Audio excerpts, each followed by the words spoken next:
Continuamos con la siguiente manifestación divina, Ruat Geburah. Ruat Geburah es la fuerza interna que nos impulsa a tener el carácter para poner en orden las cosas que se han salido del límite. Ruat Geburah es lo que regula el exceso de Gesed, o sea, de bondad.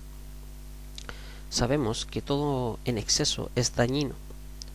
Es por eso que el abuso de Geburah es un reproche y el exceso de Gesed es un derroche. En todo acto que llevamos a cabo, por supuesto, que debe ir acompañado de bondad, pero también es necesario que todo sea equilibrado con rigor. Por ejemplo, en el caso de un padre con su hijo, vemos que la bondad es muy necesaria, pero debe ser aplicada con mucho equilibrio, ya que de no ser así, entonces el hijo crecerá con el mismo desequilibrio, el cual le causará mucho daño. Un padre que ama verdaderamente a su hijo también le aplica rigor. En Mishle, en Proverbios, como se conoce comúnmente este libro, en el capítulo 13, versículo 24, dice lo siguiente: el que detiene el castigo a su hijo aborrece, mas el que lo ama desde temprano lo corrige. Ruat Geburah demanda la autoridad que debe haber en un bondadoso. Ser Hasidim, bondadoso, no significa ser derrochadores, sino personas que reflejan la bondad de la manera más equilibrada posible. Tampoco significa apoyar las injusticias del malvado o tolerar asuntos que violentan a la Sagrada Torá. Ser un verdadero Hasid es mantener el equilibrio que regula los actos de la bondad desmedida. Tenemos ejemplos claros dentro de nuestro pueblo, y uno de ellos es el rabí Yoshua ben Serrat, el cual, amando a todos los Bení Israel, se vio en la obligación de reprenderles duramente cuando habían convertido el sagrado templo en un mercado y refugio de ladrones. ¿Cómo puede mantenerse callado o quieto un Hasid ante semejante aberración? Por mucha bondad que un hebreo deba practicar, no significa que va a mantenerse inerte ante situaciones que demandan rigor para volver circunstancias a su estado normal, tal como sucedió aquí en esta historia. Una persona con bondad desmedida se encuentra en un breve paso de convertirse en un malvado, y no porque su intención sea hacer malo, sino porque el bien no lo supo usar y al final vino a causar maldad en medio de tanto desequilibrio. Pondré un ejemplo de una persona buena que usa la bondad desmedida y termina convirtiéndose en un malvado. Si una persona hace voto de Hasid y se presenta el caso de que otra persona cometió algún robo agraviado y resulta que ese ladrón es su pariente o mejor amigo, si el Hasid se da cuenta de que su pariente o mejor amigo ha cometido ese gran delito y no procede de acuerdo a la justicia que nos enseña y demanda la Sagrada Torá, entonces la persona que se ha dedicado a practicar la piedad o la bondad pasa a ser un rasha, o sea, un malvado. Muchos habrán de preguntarse, pero ¿por qué sucede así?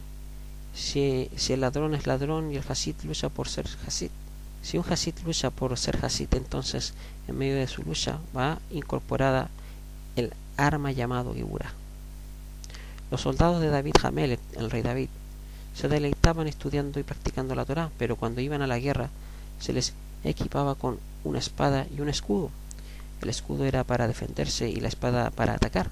Sería absurdo que solo se les equipara con un solo instrumento y se les diera un escudo solo para defenderse, o que se les diera una espada solo para atacar. Todos debían llevar ambos elementos a la guerra, ya que la defensa se equilibra con el ataque y el ataque se equilibra con la defensa, y de esta manera hay muchas más garantías de poder perpetuar en la conquista y prevalecer en cualquier batalla. Lo mismo sucede en nuestra vida cotidiana, usamos la bondad para atacar y el rigor para defender o viceversa. Si un Hasid otorga o encubre los pecados de los malvados, entonces él mismo se convierte en malvado y merece el mismo castigo que merece el malvado. Dice en Vaikra capítulo 5 versículo 1, conocido comúnmente como el libro de Levíticos: si alguno peca siendo llamado a testificar y fue testigo que vio o supo y no lo denuncia, entonces él llevará su pecado. En el Talmud Yerushalmi, en Masejet Shabbat 5, dice: aquel que tiene la capacidad de protestar y no lo hace, al producirse el pecado por su falta se le imputa a él. Encontramos muchos textos que nos darán la referencia de que un hasid se puede convertir en un malvado. Entre ellos están las siguientes, como veremos a continuación en pantalla. Por ejemplo, Vaikra Rabá: si una persona educada observa los mandamientos negativos y realiza los mandamientos positivos, pero no protesta, es considerado un malvado. Por otro lado, una persona que no ha estudiado y no realiza ni observa los mandamientos negativos o positivos y no enseña a otros, ni tiene la habilidad de protestar, y aún así protesta, es considerado bendito. También tenemos en Yalkut de Barim, en la página 793, dice lo siguiente: aquel que sabe que su compañero va por mal camino y le adula, o sabiendo que está lleno de pecados, le dice que es un hombre justo y se hace merecedor de que todas las maldiciones de la Torá recaigan sobre él. No obstante, aquel que incita a su colega a arrepentirse recibe las bendiciones destinadas a su compañero transgresor. Pero si este último se arrepiente y comienza, entonces también él ha de recibir sus bendiciones. También tenemos en Midrash Tanhumá Mishpatim: aún los perfectamente justos son considerados responsables por los pecados de su generación. Más adelante dice: por no reprochar a los perversos. También encontramos aquí en Rema Yoré Deaj 334-48, dice: el deber de todo justo protestar contra los pecadores. Aquel que tiene la habilidad de protestar y no lo hace es considerado culpable por ese pecado. También en el Talmud Babli, en Seder Nesikim Masejes Avodah Zarah 4a, dice lo siguiente: el verso que dice: y destruiré de entre ustedes a los justos y a los malvados, se refiere a los justos que son imperfectos. ¿Cómo podían protestar y no lo hicieron? ¿Se les considera imperfectos? En Tana de Bel y Yahu Rabá 3, todo aquel que sabe cómo advertir para corregir las malas prácticas y así lo hace, trae satisfacción al Creador. Encontramos también en Sha'arei Teshuvah Sha'ar capítulo 3, 59, dice lo siguiente, Javerim. Dice: aquel que no se opone a quienes persisten en sus malos caminos es castigado por todos los pecados de ellos. Es más, transgrede el mandamiento negativo, no llevará su pecado. Es obligatorio para toda persona temerosa de el Eterno y que ama a Elohim, pura de corazón, estimular el celo. También encontramos en el Talmud Babli, en Seder Moed Masejet Shabbat 54b, que dice lo siguiente: cualquiera que sea capaz de advertir reprochando a los miembros de su casa por incumplimiento y no lo hace, es castigado y considerado culpable de los pecados que estos cometan. Por no advertir a la gente de su ciudad, es castigado por los pecados de la gente de su ciudad. Por no advertir al mundo entero, es castigado por los pecados del mundo entero. También en el Talmud Babli, en el Seder Nashim Masejet Hitin 56a, dice: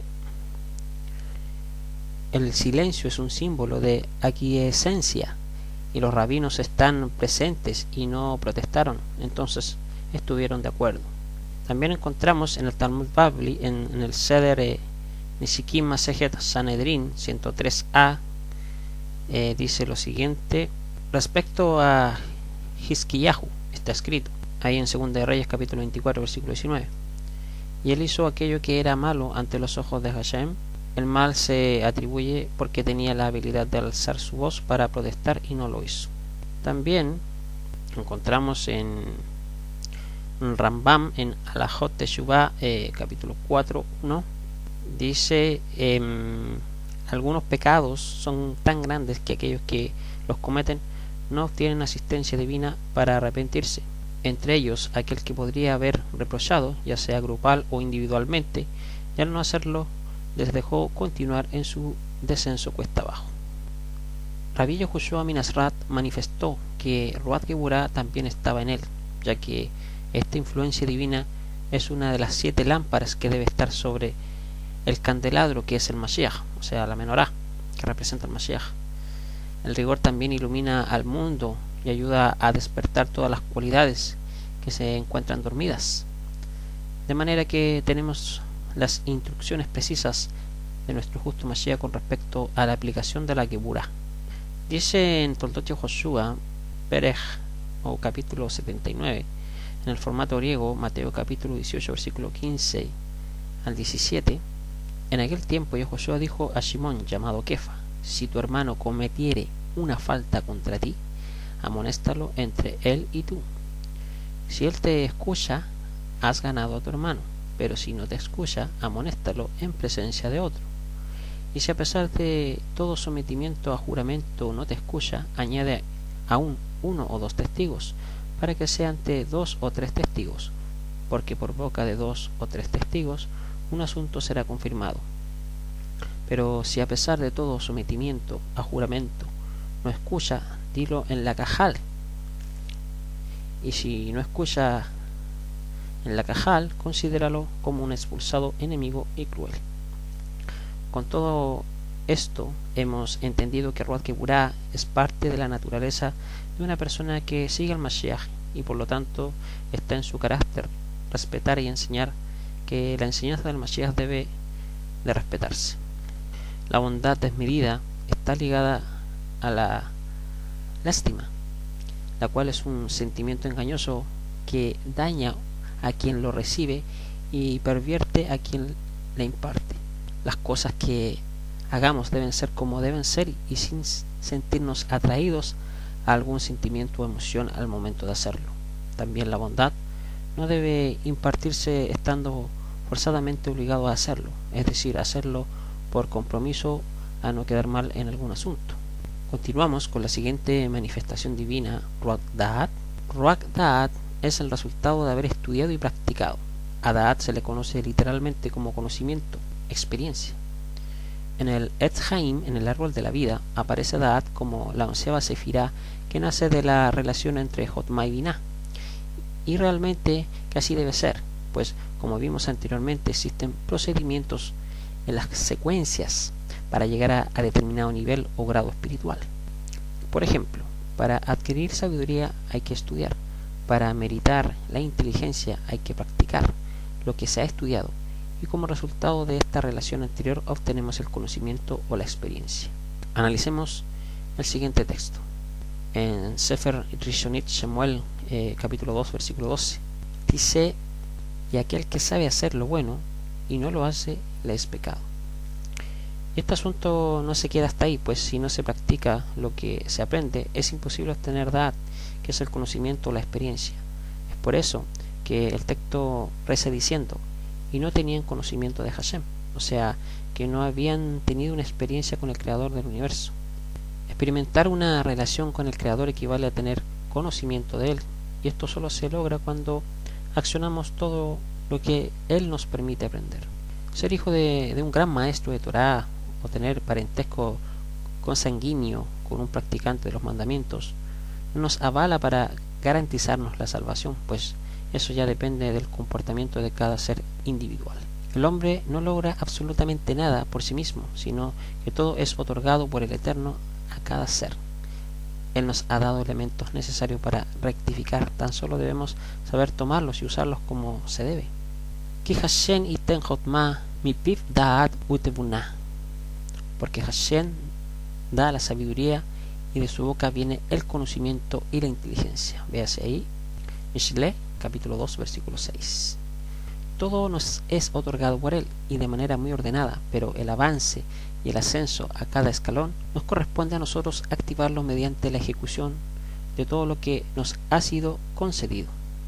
Para poder llegar al conocimiento de Hashem, o sea, experimentar una relación con su voluntad, primero hay que haber sido inteligentes aplicando la Torá, y para cumplir esto antes hay que mantener como uno de nuestros principios el estudiar para encontrar la sabiduría. Esto es lo que nos confirma el siguiente texto en Mishle, en Proverbios capítulo 9 versículo 13, que dice así: Tehilat Jotma Irat Hashem Be Da'at Kedoshim Binah. El principio, o sea, el objetivo de la sabiduría es temor a Hashem. El conocimiento de los santos es la inteligencia. Todos los Kedushim deben alcanzar el conocimiento al Eterno, pero eso se logra con la inteligencia, o sea, practicando la sabiduría que nos permite alcanzar.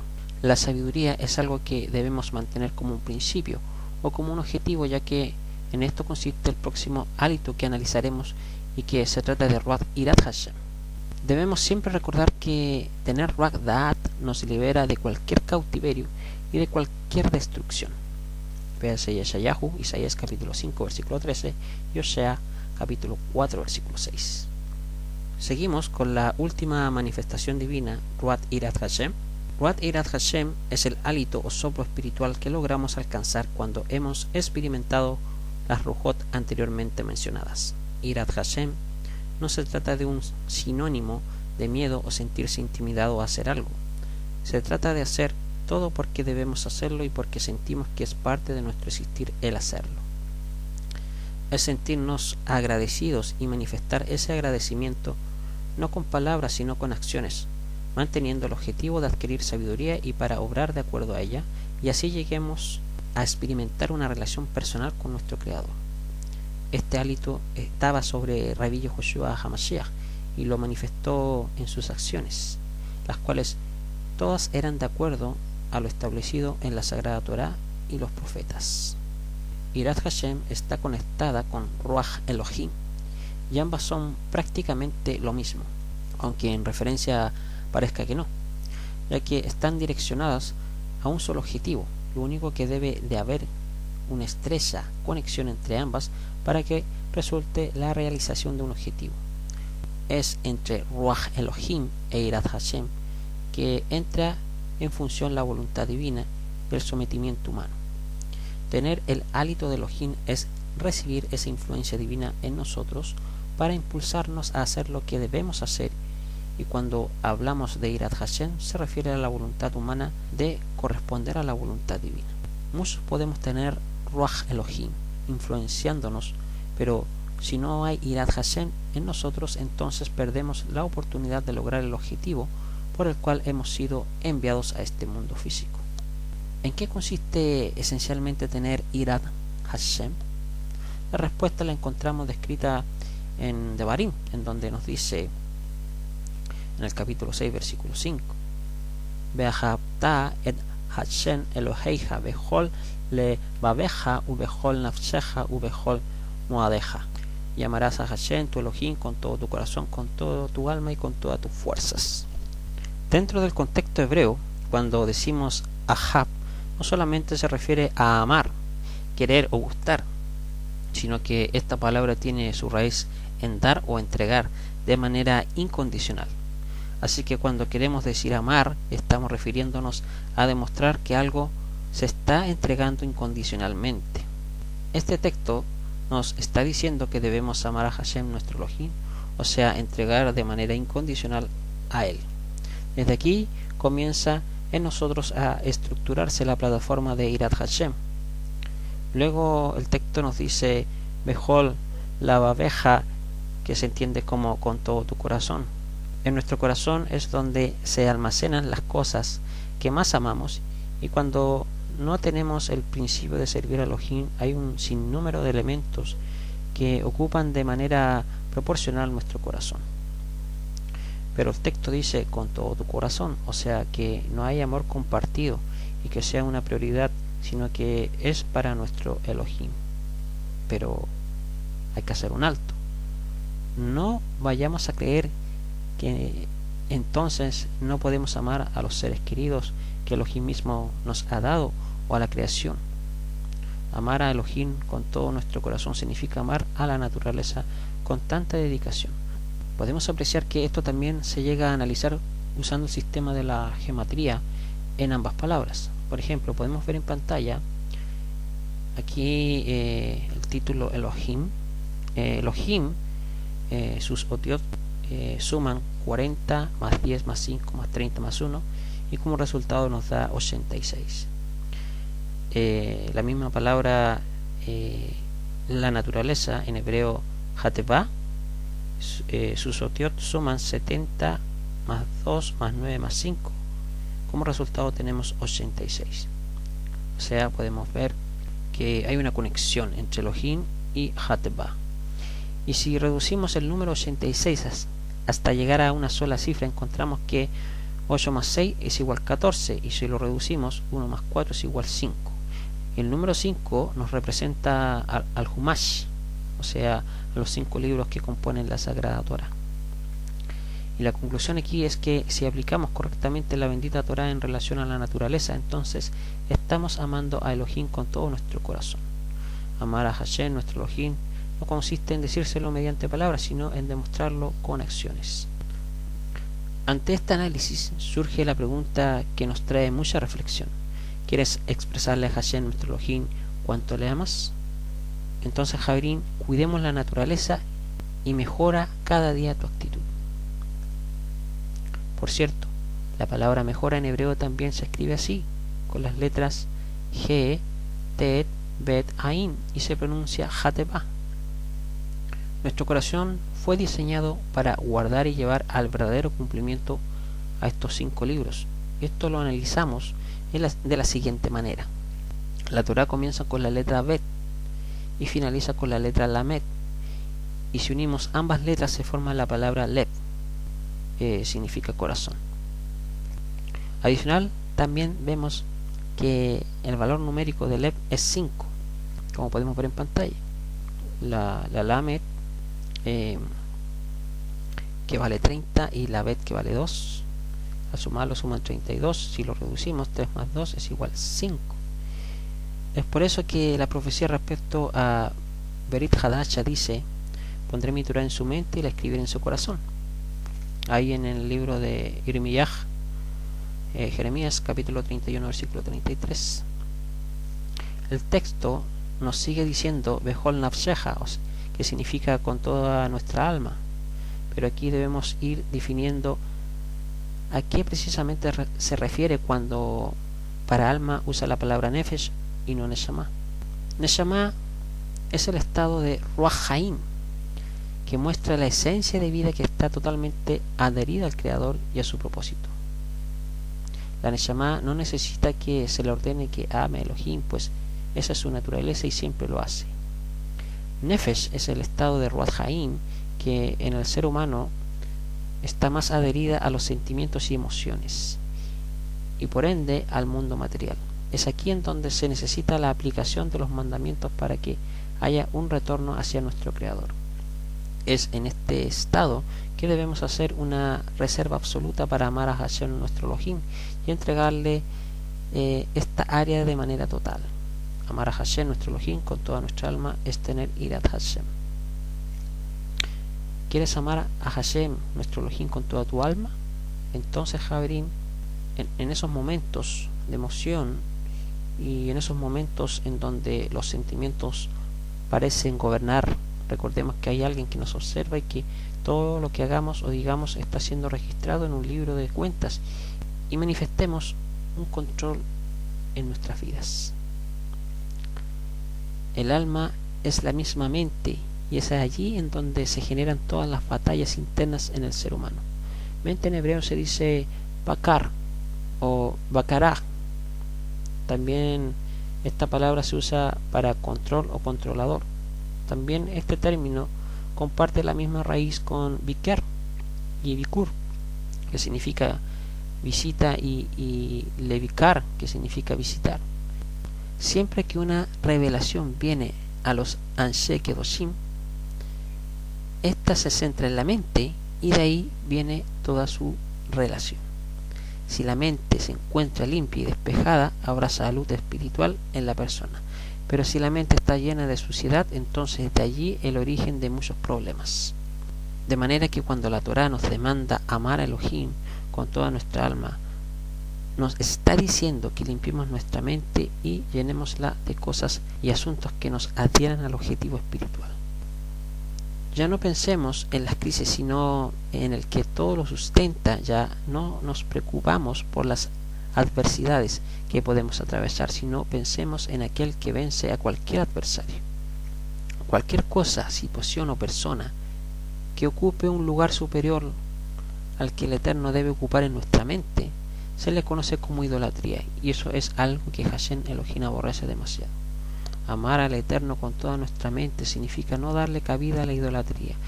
La idolatría no consiste limitadamente a postrarse o servir a una estatua, imagen o cualquier elemento, sino que su esencia está en la prioridad que le damos en nuestra mente a las cosas que nos desvían del objetivo creacional. Todo elemento, ya sea persona, animal, cosa, circunstancia, etcétera, etcétera, que tenga prioridad en nuestra mente, se constituye idolatría y por lo tanto debe de haber un control en ello. El verso finaliza diciendo Ubehol me odeja, que podríamos entender como y con todo lo mejor de ti. Y en forma concisa también es válido interpretarlo como y con toda tu fuerza. Vemos que se usa la palabra meot con un sufijo pronominal que significa de ti. La palabra meot significa muy, pero cuando se le aplica un sufijo pronominal puede estar significando lo mejor de ti. Amarás a Hashem, a tu Elohim, con todo lo mejor de ti. ¿Qué es lo mejor de nosotros, Javi? ¿Cómo nos da a entender el texto todo esto? Lo mejor es lo mejor y lo nuestro es lo nuestro. Todo lo mejor pueden ser nuestros bienes, nuestras ganancias, nuestras posesiones, nuestras destrezas, nuestro arte, nuestra fuerza, nuestro intelecto, nuestro conocimiento, nuestro tiempo, en fin, todo aquello que hemos logrado como fruto de todo nuestro mejor esfuerzo.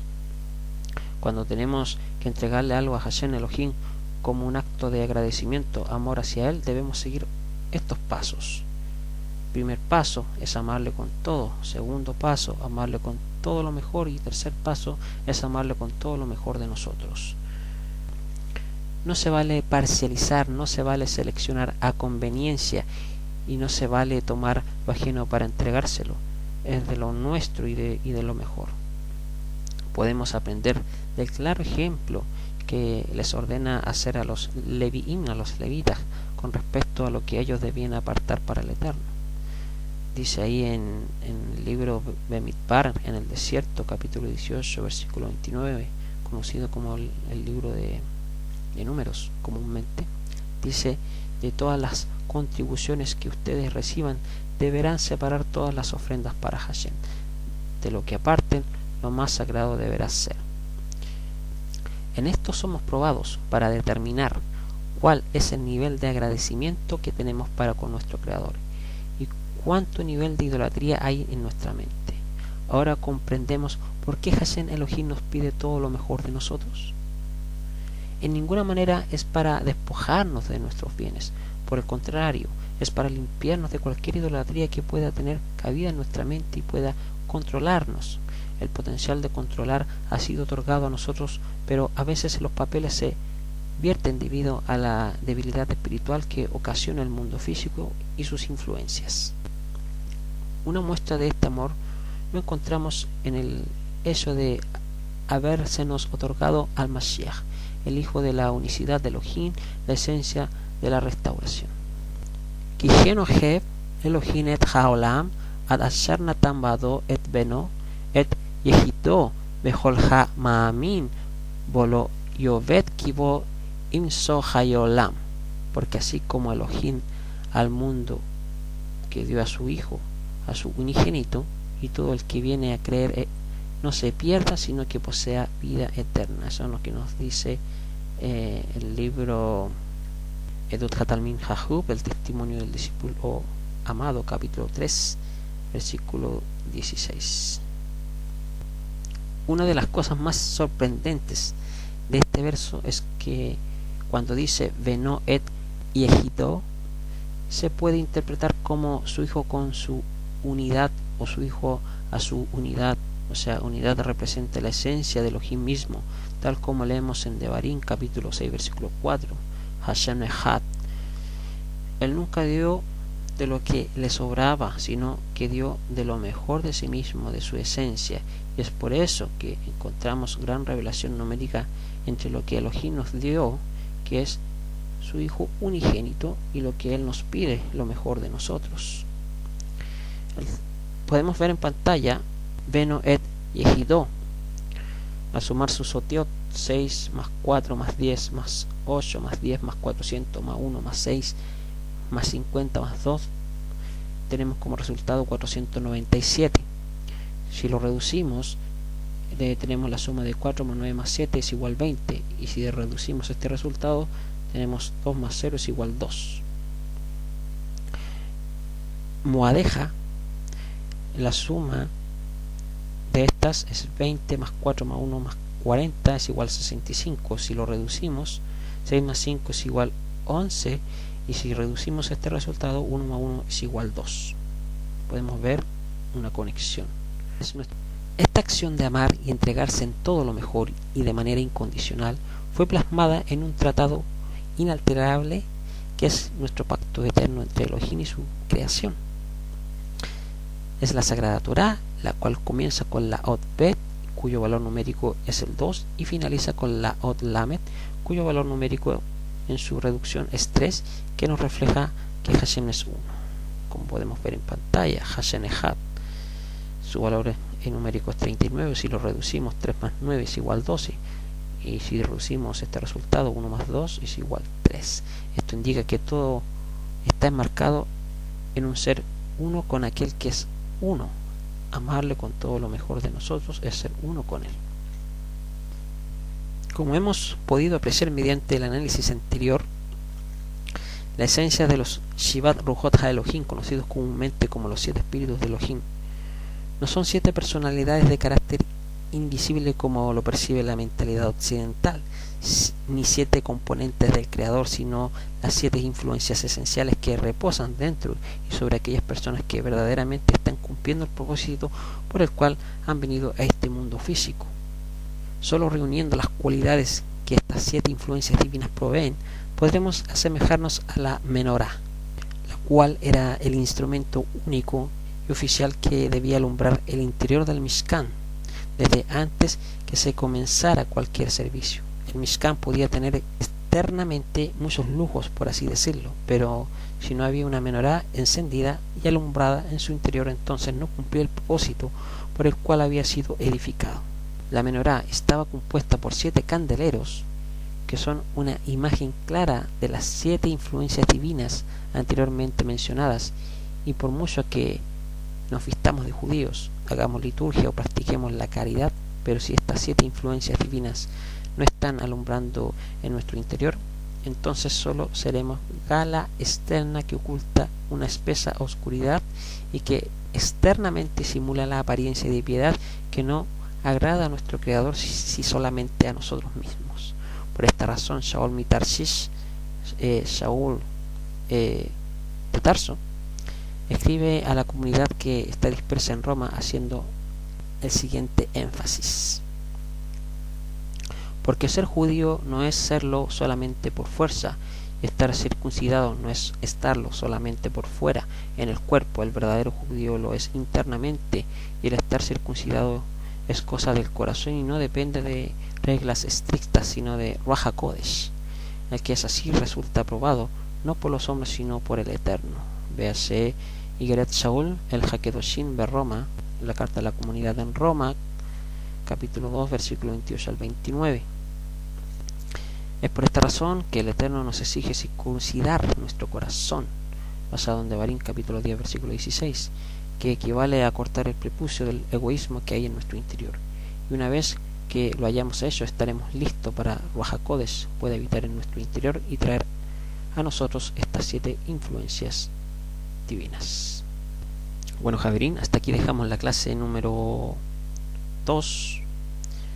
Con esto ya terminamos el tema de los 7 Ruhot, los 7 influencias divinas, para que en la próxima clase continuemos con el mensaje a las 7 comunidades en Asia.